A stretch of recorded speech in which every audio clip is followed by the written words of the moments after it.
where state regulators have recently proposed a significant change to the current rules governing licensed pot stores. On Wednesday, they suggested eliminating a rule that prevents these stores from offering price discounts on their cannabis products. This rule, they argue, has put licensed operators at a disadvantage compared to the many illegal shops in the city and state. Sources indicate that under this new proposal, discounted prices on cannabis gummies, oils, and other items could be offered to seniors, students, and military veterans. This will allow the possibility of purchasing items like 2 packs of 10 pre-rolls for the price of 1, and that's just one example of the many kinds of sales that could soon become a reality. John Kagan, the policy director for the State of Office Cannabis Management, explained that the restrictions were initially implemented to address health and safety concerns. However, he has since heard numerous complaints that these restrictions have made it difficult for licensed cannabis operators to compete with illegal shops on pricing. Keegan declared that it's time to cut the red tape and grow the green economy. He went on to emphasize that these restrictions made it much more difficult for a dispensary to operate like a regular business in the economy. The new rules will allow dispensaries to operate much more efficiently. Now, licensed cannabis shops have welcomed this proposed change.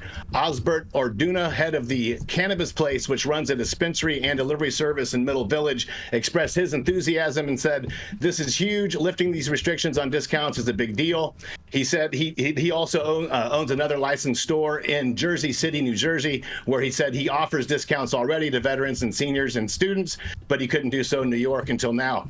These proposed rules will still receive public input before they can be finalized, but the changes don't stop there. State regulators are also considering lifting the ban on manufacturers and dispensaries from selling cannabis in packaging with flashy neon colors. Initially, this ban was put in place to prevent cannabis companies from marketing to underage youths. However, Keegan mentioned that the ban will no longer apply as long as the brightly colored packaging doesn't mimic products that are marketed to kids, such as candy or cereals.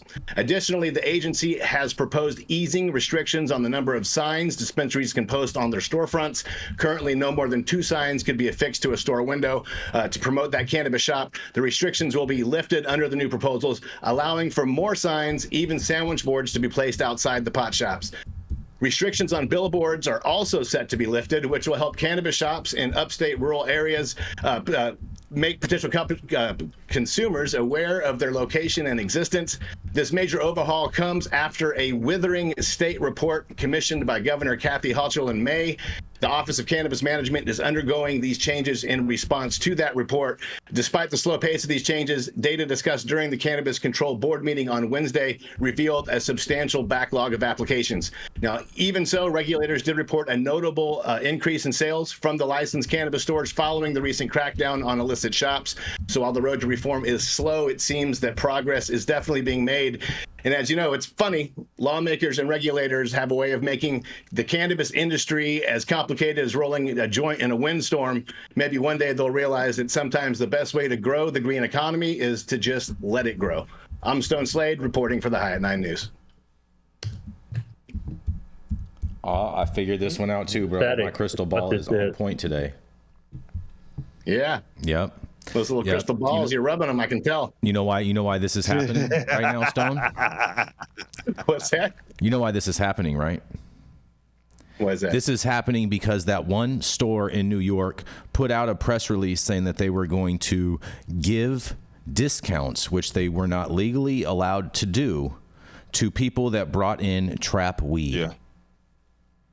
Yeah. Which another thing they're not allowed to do is hold on to trap weed. Yeah. So this is the bill to save them from themselves because they took some type of proactive measure to try to combat the illicit market, and now they have to have the political follow through because what they could do, or what they're saying that they're going to do, they legally can't do. Yeah. So what they're saying here is they're trying to say, oh yeah, you can actually advertise and you can actually give out deals like any other regular fucking business. Why? Because the trap is doing it without asking. Exactly. Yeah. That's fair. I mean, I don't know if they're trying to sell these to kids or Rico, because look, the double stoned Oreo pack, the Doritos, the Nerds Rope, the Stony Patch Kids. I mean, there's somebody came out with it, and I know who it is, and he's an idiot. A Happy Meal. Happy Meal. I like my Oreos regulated, for the record. Yeah. You put that on the record there. I'm sorry? I only buy regulated Oreos. I don't get my Oreos from. Let me tell you something, bro. The Oreos at the dollar store are not regulated. Those are called what? sandwich cookies. Yeah. Choco sandwich cookies. Oreos.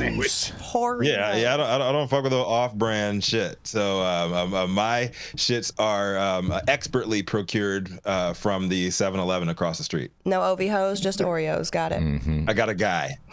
He keeps the mega stuffs behind the counter. Fuck the Cakeos ones. I don't like the mega cakey ones. Oh man, Yeah, you fuck with the ones at Christmas time that are covered in white chocolate. I don't fuck with white chocolate. Whoa. That's right. That's not chocolate. I like dark chocolate. Exactly. I like dark chocolate and white cream. What do you think, Dale?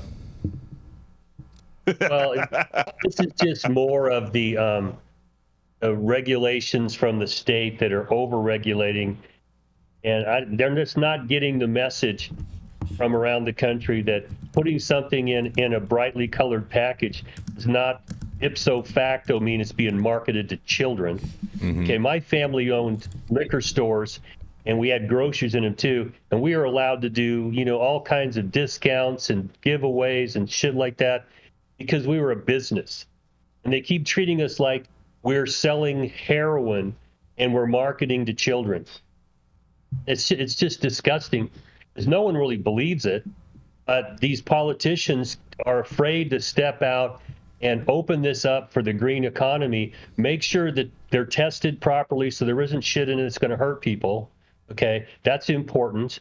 But beyond that, if somebody actually does something you can prove they're marketing to children, then go after their license. Don't think that we're going to preemptively stop anybody from doing things because we're afraid some 12-year-old might walk by and see something that, it makes me want to smoke weed. Shit, they're buying weed in the bathroom in junior high right now. I mean, technically, wake up. Technically, Dale, I mean, walking by a fast food restaurant or any place that sells food can make you want to smoke weed too. That's true. I mean, I think that it's not the reason why we can't give weed is not, to protect anybody. It's not a reason. It's because they want their tax revenue. Yeah, they want the tax revenue. It's government theft. Finishing each other's sentences. Yeah, I mean, they want taxes. Mm-hmm. We're so heavily taxed on it. There's LA's got a 2% on gross. Then there's the state tax. Then there's everything else. They want to make sure that they get their taxes. That's why we're not allowed to give weed away. Mm-hmm. But I think, when we're looking at the packaging, I'm going to go ahead and also kind of argue this. Mostly it's not regulated companies doing it, but they are fucking, whether or not they're marketing to children and that's the intent is, up to debate. But I think it shows a gross lack of creativity. Like if the best you can do is put Skittles in a bag that looks like it's got actual Skittles in it, just go back to the drawing board. Your marketing fucking sucks and you're completely unable and incapable of branding your product in a way that makes it appealing, probably because the weed inside is doo-doo.